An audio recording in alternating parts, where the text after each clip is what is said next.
Nós estamos de volta com um debate especial aqui pela Record News, que recebe nos nossos estúdios Rui Samuel Espíndola, César Luiz Pazold, Carlos Alberto Antunes Maciel e Sandro Cel, nossos convidados especialistas para debater a situação política do Brasil e os seus reflexos no meio jurídico e na sociedade como um todo. Olha, agora a gente vai ter a pergunta da nossa comentarista de economia e colunista de economia do Jornal Notícias do Dia, comentarista do SC no Ar, da RIC TV Record.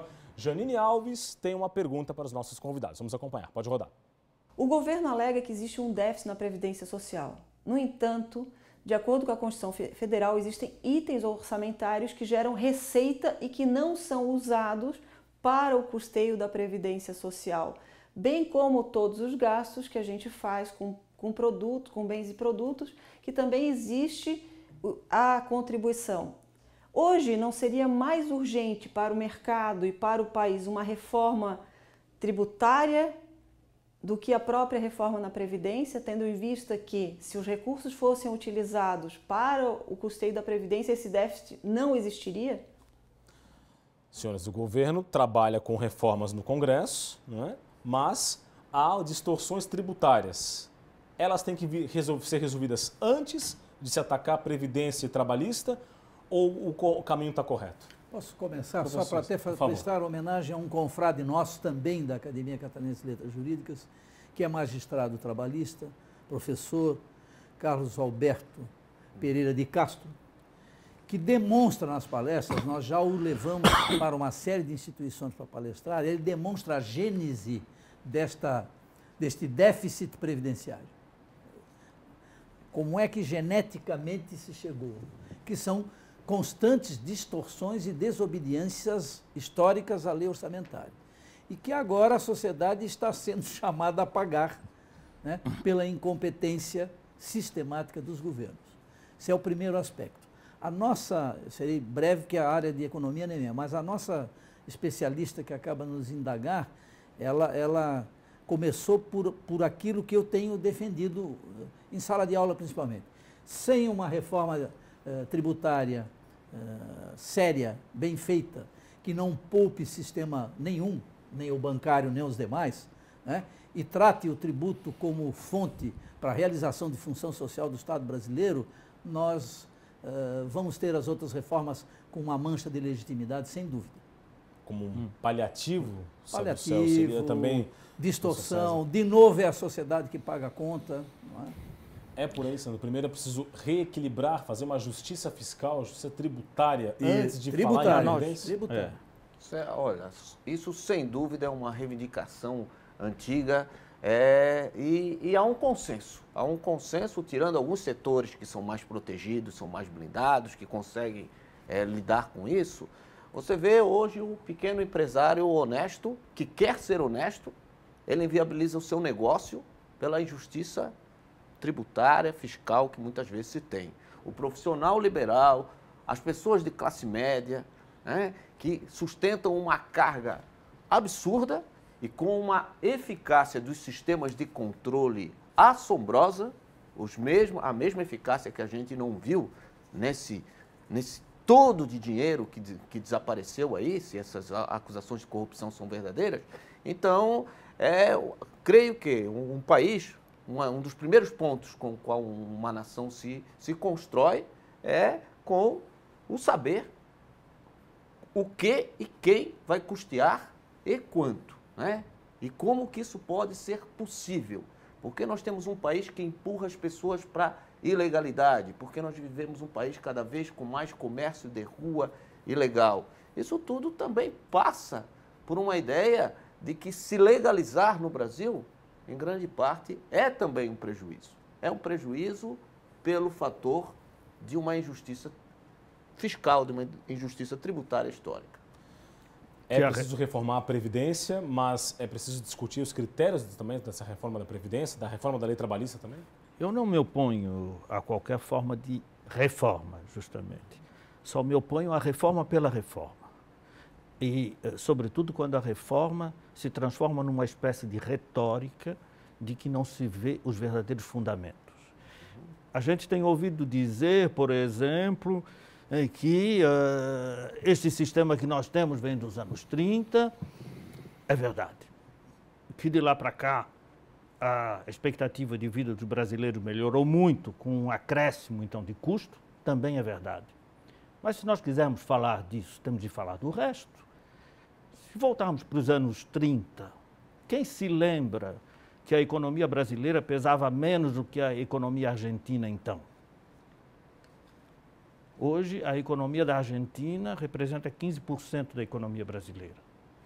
O que eu quero dizer com isso é que, forçosamente hoje, o Brasil também é um país infinitamente mais rico do que era quando criou aquele sistema.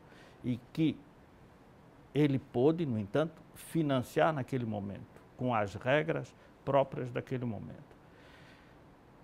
Também não é justo dizer que nunca houve reforma. Nós todos sabemos que essa Previdência já passou por inúmeras reformas nesse país. Hoje, propor uma reforma da Previdência tal como ela está sendo proposta é culpabilizar a população no seu todo e aos trabalhadores em particular por tudo quanto de injusto e de errado foi feito nos últimos tempos pelos poderes que, no entanto, têm por dever moral e constitucional defender o bem-estar geral da nação. Eu acho que esse é um aspecto importante. Não se pode reduzir a problemática da Previdência a uma simples retórica culpabilizante. Professor Rui, vamos voltar a falar um pouquinho da questão de delação premiada. A gente discutiu muito aqui o instrumento, a sua importância, os seus desafios. Posto está que a delação premiada continua sendo utilizada. Como aperfeiçoar esse instrumento de maneira a que ele traga contribuições para o processo jurídico e não essas distorções que nós comentamos aqui agora? Veja, a contribuição no processo, você vai dizer assim, nós temos duas perspectivas. A efetividade da justiça penal, que é aos culpados aplicar as devidas penas, e nós temos uma outra questão, que é a efetividade para as garantias do acusado. O processo penal, ele medeia a liberdade e a autoridade, a liberdade do acusado e a autoridade do poder punitivo. Então, nós precisamos conciliar essas duas perspectivas. O intuito de termos uma investigação séria, isenta, com os instrumentos que não violem garantias constitucionais, não violem garantias legais, não oprimam indevidamente, não maculem, não envergonhem desnecessariamente o acusado, seja lá qual for o seu crime. Porque as garantias constitucionais e legais, professor Massuel, professor Sandro, não são para Madre Teresa de Calcutá. Madre Teresa de Calcutá não precisa de processo penal e de garantias legais. O processo penal é para todo o acusado, seja do crime mais simples ao mais hediondo. A história da civilização, a história da liberdade impõe que o processo se garanta ao acusado a sua presunção de inocência, o direito de permanecer calado, de não produzir prova contra si mesmo, de ter uma defesa eficaz e de não ter uma acusação que haja com tamanho poder. Nós agigantamos a acusação no Brasil, nós colocamos polícia, Ministério Público e magistratura lado a lado. O réu no Brasil hoje, em termos de organização criminosa, não tem um judiciário equidistante, na maioria dos casos. Saliento as exceções, saliento a pujança do nosso judiciário catarinense. Mas nós temos uma hipervalorização da atividade acusatória, uma desvalorização da atividade defensória e uma demonização do réu. O réu já de cara, com essa publicização toda, o espetáculo do crime, que garantias tem o ex-presidente da República que realmente terá um julgamento isento? Pelos padrões internacionais de direitos humanos, as cortes europeias, a corte latino-americana, jamais um juiz poderia fazer o que Sérgio Moro está fazendo. O 212 do Código de Processo Penal está sendo extremamente violado. Diz lá o 212 que as partes perguntarão diretamente às testemunhas, ou seus advogados, e o juiz, ao final do interrogatório, poderá fazer perguntas complementares. O que foi o interrogatório do presidente Lula? Foi iniciando primeiramente o juiz Moro e perguntando coisas que nem tinham a ver com o objeto do processo, coisas que questionavam para muito além do tema do processo, ao meu ver, até para trazer temas que não cabem no processo penal, e não vou fazer o meu julgamento aqui se isso era uma atividade jurídica ou política, mas certamente jurídica, na sua estrita legalidade não era. Então, assim, acho que nós temos que aperfeiçoar a legislação e a jurisprudência e dizer que, primeiro, delator preso não tem valia a sua delação. E segundo, nós não temos critérios, a legislação criou a delação, mas não criou um critério para isso.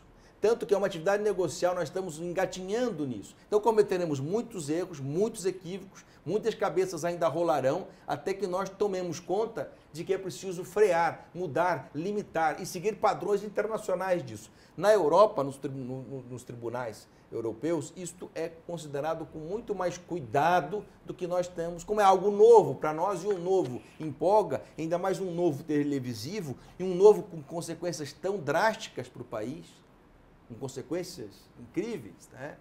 Então eu acho que nós precisamos, eu tenho muito cuidado, eu acho que a Lava Jato, que é a ideia de lavar também aqui, né? Claro que eu sei a origem do termo, mas com a Lava Jato nós estamos jogando a água suja da banheira, mas está indo a criança junto. E a criança é a Constituição e é o sistema de legalidade processual. Professor Carlos Alberto, Sandro, para a gente arrematar esse bloco.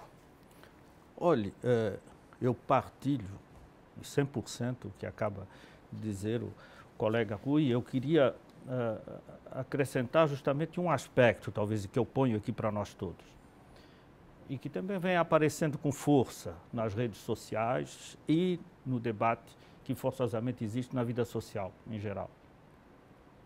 Será que nós estamos falando disso hoje, mais especialmente falando disso hoje, porque nós temos presos que são empresários, grandes empresários, porque nós temos políticos, ex-políticos presos ou ameaçados? Será que é esse o fundamento do debate? Também, o colega Rui dizia, agora mesmo com muita justeza, que todos têm que ter acesso aos mesmos direitos. E confesso que eu tenho visto esse direito ser ferido quando se trata de pessoas, digamos, menos habilitadas na vida social. Nós temos uma grande quantidade de pessoas hoje presas no Brasil e que não beneficiam das mesmas vantagens de que outros atualmente tiram proveito. Professor Sandro, para a gente ir para o intervalo. Olha, exatamente no sentido que falaram os colegas, nós temos que pensar que toda essa violação de direitos que a gente vê, dois acusados, e que um Estado não pode quebrar suas próprias regras para dizer que vai cumprir regras. Isso. Acabar com a corrupção é o dever de todo Estado. Se as nossas leis não são boas, vamos trabalhar nelas, vamos aperfeiçoar. Sobretudo, nós temos uma investigação muito fraca. E esse direito que não leva a defesa a sério, que não leva o direito da presunção de inocência a sério, é o que é praticado diariamente contra os mais pobres, com as exceções de sempre, né? De magistrados conscientes, etc. E agora nós estamos vendo isso sendo chancelado pelas cortes superiores, dizendo que sim, que a presunção de inocência pode aguardar, né? Mas, veja, hoje nós não precisamos mais nem da condenação. Isso. O que o sujeito já sofre em termos de ineligibilidade, o que o sujeito já sofre em termos do seu enxovalho público, o que o sujeito não pode nem mais sair de casa por ter sido delatado numa delação interesseira, já é em si uma pena infamante, aquela pena que o objetivo é matar o sujeito enquanto cidadão, na sua respeitabilidade, né? Então, punir alguém criminalmente necessariamente é um processo delicado e que nós temos que ter calma. Ver nós o seu não nome. podemos fazer... Olha, o mito fundador da nossa sociedade, a história da nossa sociedade, é nós escolhendo, a população escolhendo entre Jesus e um criminoso, jogando com a galera. E nós vimos onde isso nos trouxe, né? Então, a nossa cultura ocidental usa como símbolo máximo, e está lá em cada tribunal, o crucifixo, significando que nós começamos com um erro judiciário porque nos precipitamos. Né? E agora nós estamos assim, primeiro crucificamos, depois vamos ver, será que era culpado, será que não? ver o seu nome mencionado numa lista já é um sinal Já é de quase morte política. Do ponto de vista de grande parte das redes sociais, pronto, ele já está condenado, Já está porque condenado. o nome dele estava numa lista. Isso é uma agressão, volto a dizer, não apenas à justiça, mas à democracia também.